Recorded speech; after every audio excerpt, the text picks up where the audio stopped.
Haksiyat olarak biz bölgesel kalkınmaya öncelik veren ve önemseyen bir derneğiz.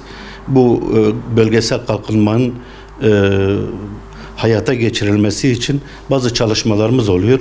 Allah nasip ederse pazartesi günü 17'sinde 33 Arap iş adamı dünyanın çeşitli ülkelerinden ve derneklerinden gelen, ayrıca 7 tane Arap İş Adamları Derneği'nin de işine dahil olacağı bir ziyaret programı gerçekleştireceğiz.